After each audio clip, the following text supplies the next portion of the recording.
My husband raised his hand to strike me, prompted by his mother's words, but what he saw in the next second left him stunned and utterly broken. So, there I was, standing in my kitchen at 7:30 in the morning, staring at this piece of burnt toast like it held the secrets of the universe. You know that feeling when something's off, but you can't put your finger on it. That was me, every damn morning for the past month. Michael was doing his thing with Emma, our 4-year-old tornado of energy who decided that Tuesday was backwards day, and insisted on wearing her pajama top with regular pants. He didn't argue. That's the thing about my husband, or was the thing, he picked his battles carefully. Except lately, he'd been picking weird ones. Sarah, the coffee's making that noise again. He called over Emma's chatter about whether unicorns could fly backwards. The noise. Our ancient coffee maker had been gurgling like a dying walrus for 6 months, but suddenly it bothered him. Along with the way I folded his work shirts, how I loaded the dishwasher, and apparently the fact that I breathed too loud while watching TV. Emma was explaining some complex theory about rainbow toast when Michael's phone buzzed. His face did this thing, this micro-expression I'd started cataloging without meaning to. Guilt? Annoyance? Hard to say, but it lasted exactly 2 seconds before he smiled at Emma and said, "That sounds amazing, princess." "Who was that?" I asked. "Nobody important." Nobody important had been texting him a lot lately. We lived in this cookie-cutter subdivision in Aurora, not Denver proper, but close enough that Michael could pretend we were city people when it suited him. 3 bedrooms, 2.5 baths, a yard just big enough for Emma's swing set and my pathetic attempt at a vegetable garden. The American dream, right? Wrong. The American dream doesn't include a mother-in-law who shows up unannounced with opinions about everything from your choice in breakfast cereal to your parenting style. Dorothy had relocated from Phoenix after her husband died, ostensibly to help with the baby. Emma was 4, hardly a baby, but try telling Dorothy that. "Mommy, you're doing that stare thing again," Emma said, syrup somehow already in her hair despite not having pancakes. "What stare thing?" "Like when you're mad but pretending you're not mad. Kids, they see everything, don't they?" Michael kissed my forehead, perfunctory, like checking off a box on his morning routine list, and grabbed his keys. Construction work meant early starts, which used to bother me until I realized I actually preferred the quiet mornings with just Emma and whatever cartoon she was obsessed with that week. "I'll be late tonight," he said. "Johnson wants to finish the framing on the Highlands project." "How late?" "Not sure. Don't wait up." He was already halfway out the door when Emma called after him, "Daddy, you forgot to say the thing." Michael stopped. For weeks, he'd been ending every goodbye with, "Love you both more than yesterday, less than tomorrow." Cheesy as hell, but Emma ate it up. Today, he just waved and said, "See you tonight, Em." The thing. He forgot the thing. I stood there listening to his truck pull out of the driveway, Emma chattering about something involving glitter and playground politics. And I knew, really knew, that something fundamental had shifted in our little corner of suburbia. I just didn't know Dorothy was behind it yet. Dorothy started what I now call her campaign on a Thursday. Showed up while I was trying to work from home. I freelanced for the local paper. Mostly boring city council stuff, and the occasional human interest piece, with a casserole that looked suspiciously like punishment food.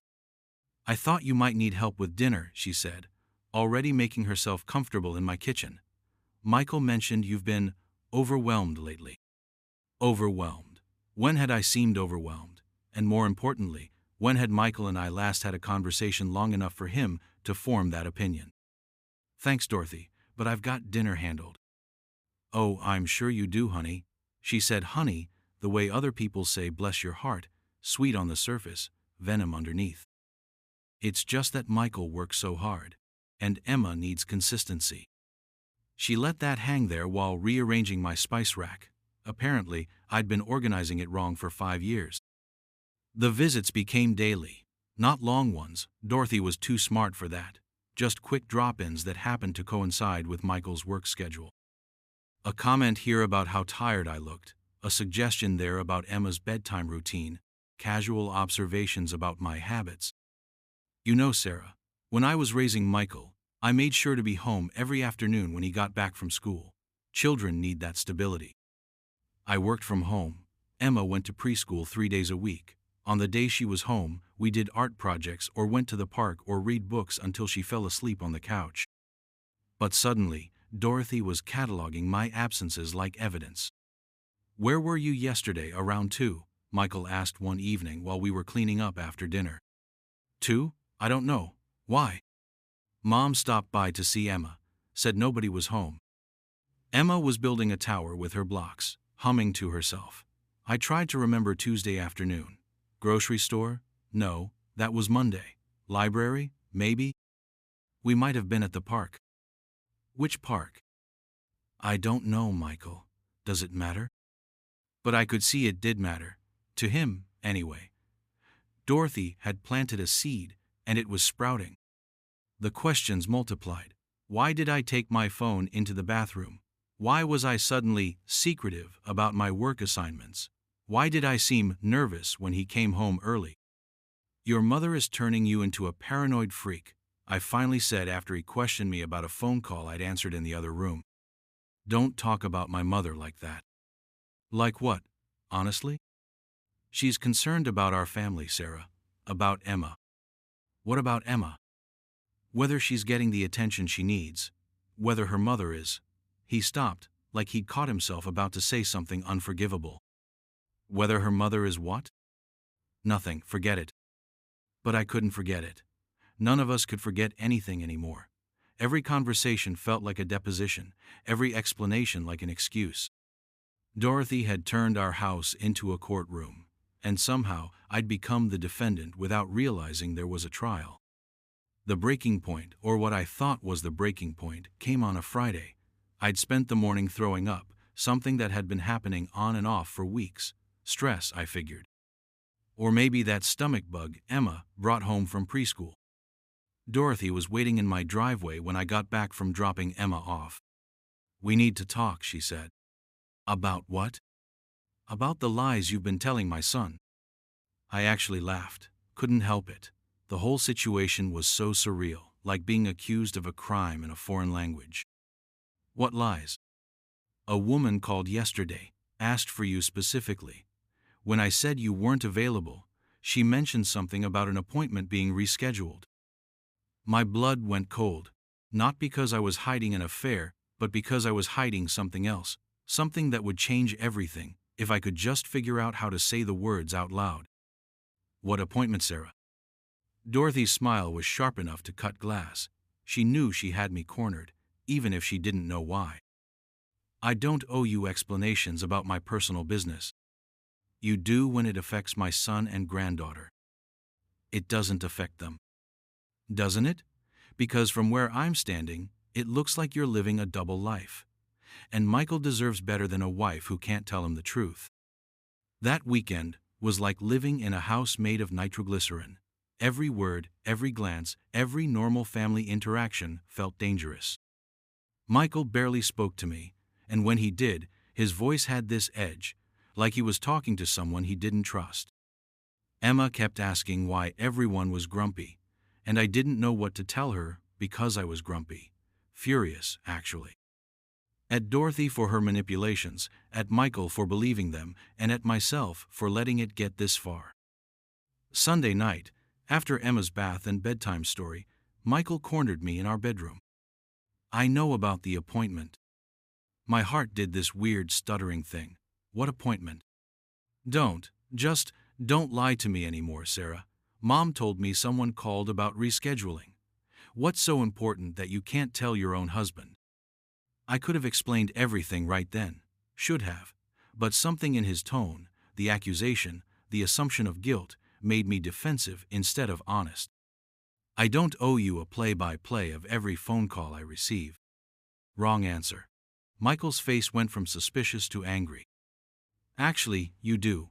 When you're acting like you're hiding something, when you're sneaking around, when my mother is worried enough to. Your mother is a manipulative witch who can't stand that you love someone more than you love her. The words hung in the air like smoke. I'd finally said it, the thing I'd been thinking for months, but was too polite to vocalize. Michael stared at me. That's my mother you're talking about. That's my marriage she's destroying. Your marriage? Sarah, you're the one keeping secrets. You're the one lying about where you go, who you talk to, what you're doing with your time.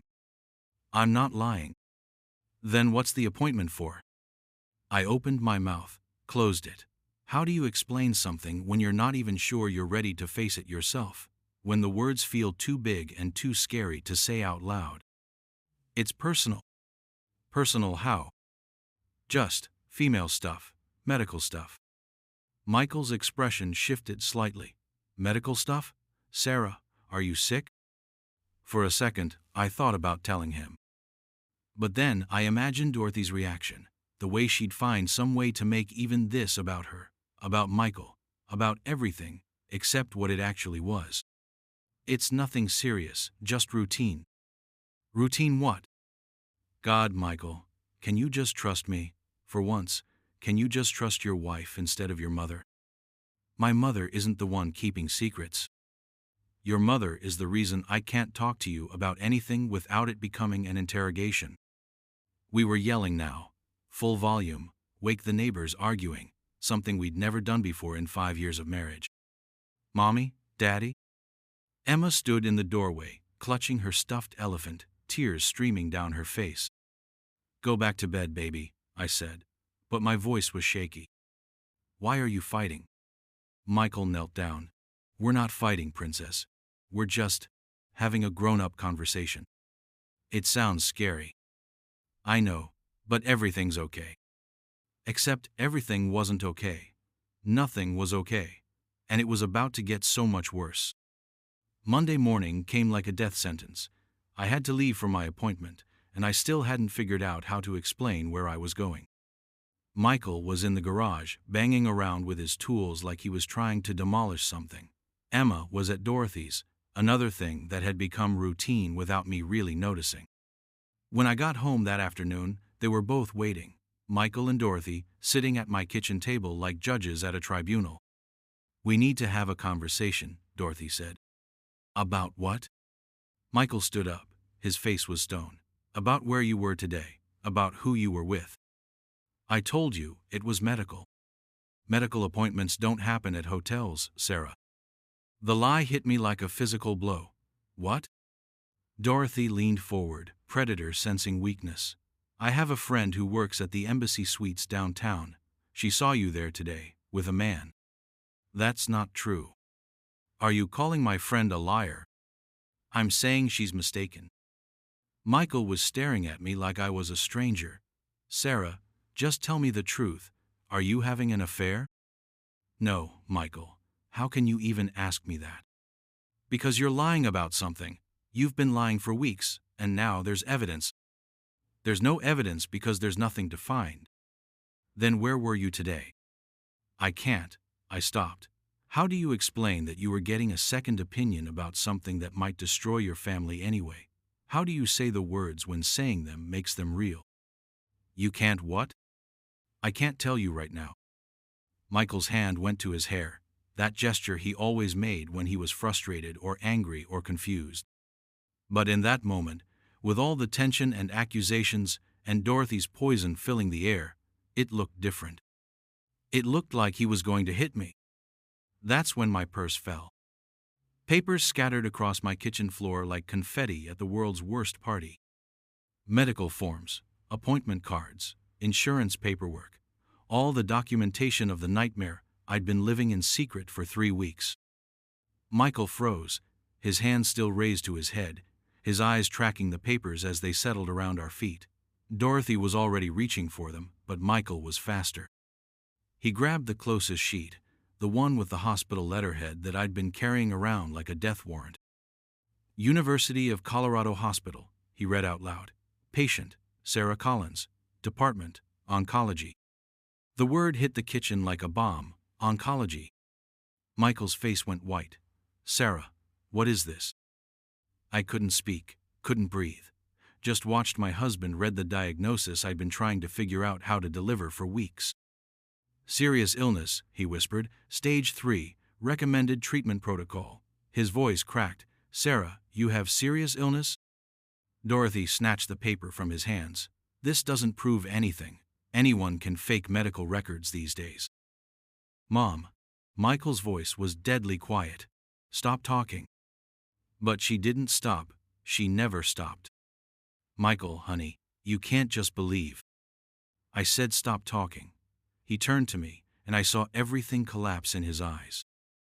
The suspicion, the anger, the careful distance he'd been maintaining, all of it crumbling under the weight of what he'd just learned. Sarah, how long have you known? 3 weeks, since the biopsy results came back. 3 weeks? His voice broke completely. You've been dealing with this alone for 3 weeks? I wasn't alone. I had appointments, consultations. That's not what I meant. He sank into a chair like his legs had given out. Jesus, Sarah, I've been accusing you of having an affair, and you have cancer. The kitchen went silent except for the hum of the refrigerator and Emma's voice drifting down from upstairs where she was playing with her dolls. Normal 4-year-old sounds in a world that had just tilted completely off its axis. The hotel, Michael said suddenly. Mom, what hotel? Dorothy's face was doing something complicated. Confusion mixed with the dawning realization that her carefully constructed narrative was falling apart. The Embassy Suites. My friend Margaret works in housekeeping, and she saw. There is no Margaret, I said quietly. You made that up. I did not. Yes, you did. Because I wasn't at any hotel today. I was at Presbyterian St. Joseph, meeting with Dr. Rodriguez about surgical options. Michael's head snapped up. Surgery? Lumpectomy versus mastectomy. They want to operate next week. Next week. He said it like the words were in a foreign language. Sarah, why didn't you tell me? When? When was I supposed to tell you? You've spent the last month treating me like a criminal because your mother convinced you I was cheating. I never actually believed. Bullshit. The word came out harder than I meant it to. You believed it enough to interrogate me every day. You believed it enough to think I was lying when I said I had medical appointments. Dorothy was still clutching the diagnostic report like it might spontaneously combust and prove her right. Even if this is real. If? Michael stood up so fast, his chair toppled over. Mom, what the hell is wrong with you? I was protecting you. She's been acting suspicious, secretive. She has cancer. So she claims. That's when Michael completely lost it, really lost it. He grabbed the rest of the papers from Dorothy's hands and spread them across the table, pathology reports, imaging results, treatment recommendations. Look at this. Look at all of it. His voice was raw. Tumor markers, lymph node involvement, staging protocols. You think she faked all of this? You think she's running some elaborate con that involves fake doctors and fake hospitals and fake cancer? Dorothy's mouth opened and closed like a fish out of water. Get out, Michael said. What? Get out of my house, now. Michael, you're not thinking clearly. Get out. His roar brought Emma running downstairs. She stood in the doorway in her princess pajamas, eyes wide with terror. Daddy? And that broke him. Michael looked at his daughter, then at me, then at the medical papers scattered across our kitchen table, and something inside him just shattered. He sat down hard and put his head in his hands. His shoulders shook. I'm sorry, he whispered. Oh God, Sarah, I'm so sorry. Dorothy left, finally. But not without one last parting shot about how convenient this diagnosis was, and how Michael shouldn't make any rash decisions until he'd had time to think clearly. The woman actually suggested I might have bribed my doctors. Michael didn't say a word, just stood by the door until she was gone, then turned the deadbolt like he was locking out more than just his mother. Emma climbed into my lap while Michael sat across from us, staring at the medical papers like they were written in hieroglyphics. Is Mommy really sick? Emma asked. Yeah, baby. But the doctors are going to help me get better. Like when I had the ear infection? Sort of like that. Michael's voice was rough when he finally spoke. What's the prognosis? Good, if we catch it early enough. Surgery first, then probably chemotherapy. Dr. Rodriguez says the 5-year survival rate for this stage is around 85%. 85%. He repeated it like he was trying to memorize it. Michael, look at me.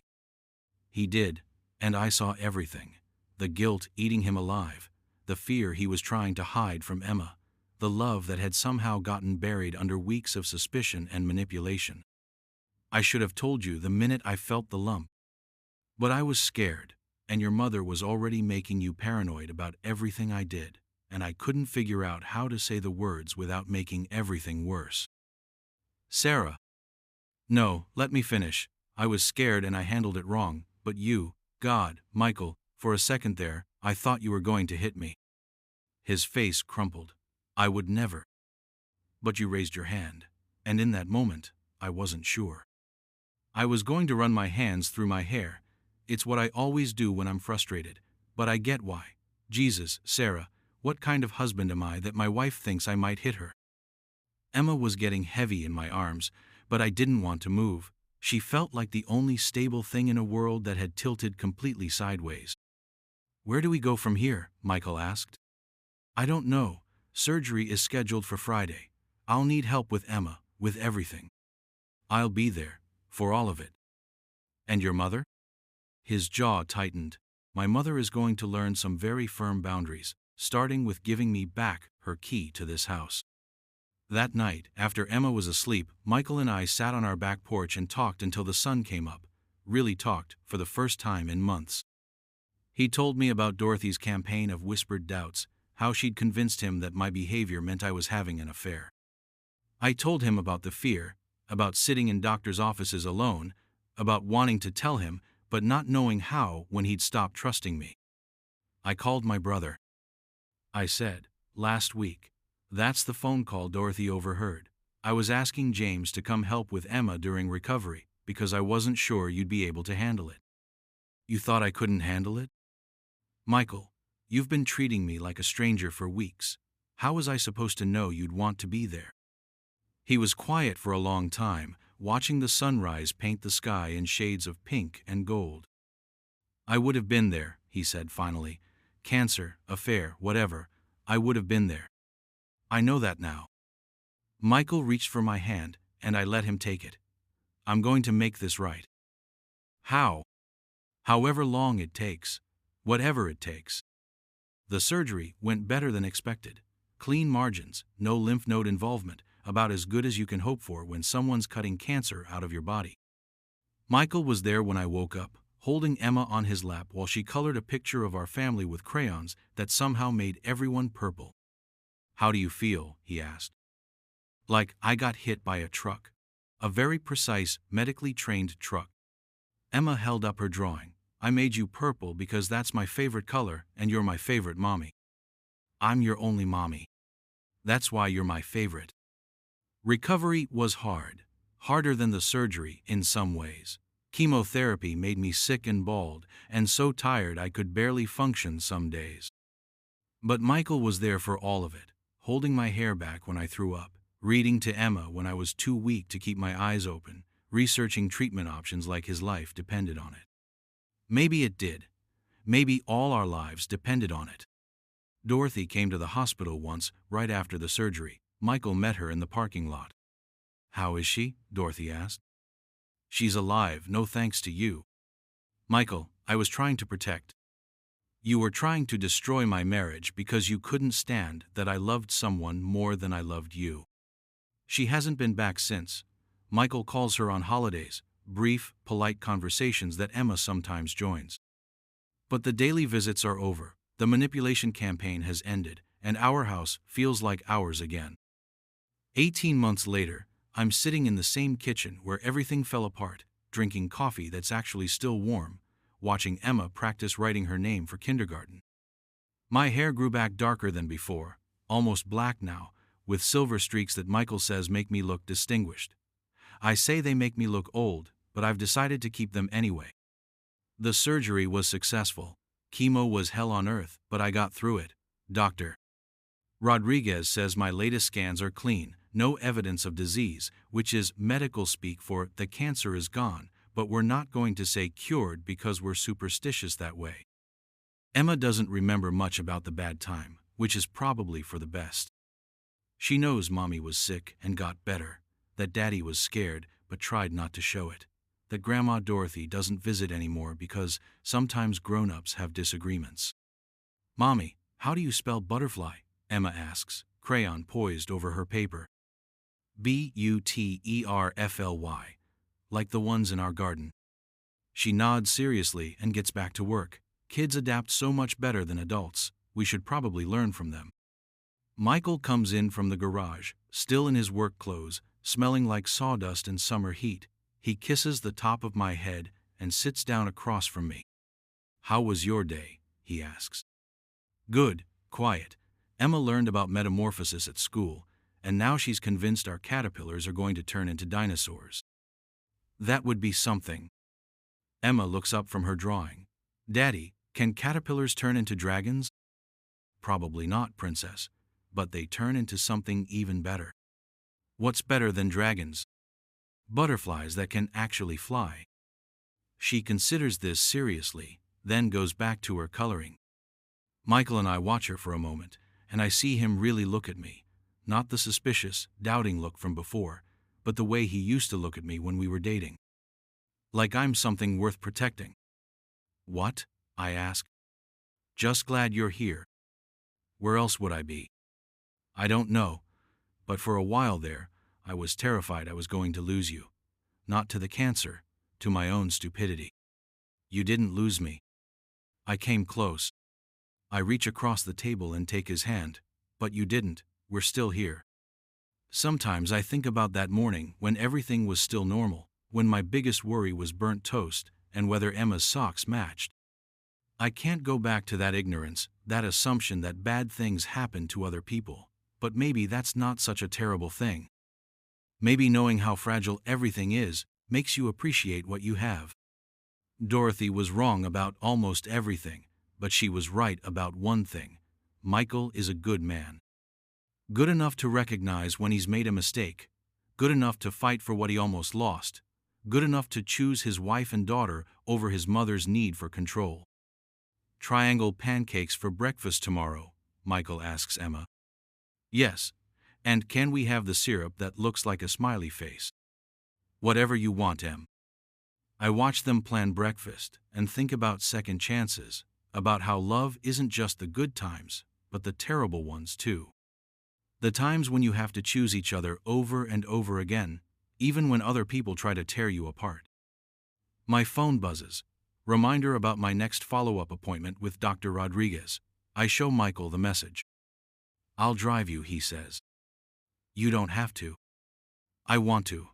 No more appointments alone, remember?" I remember.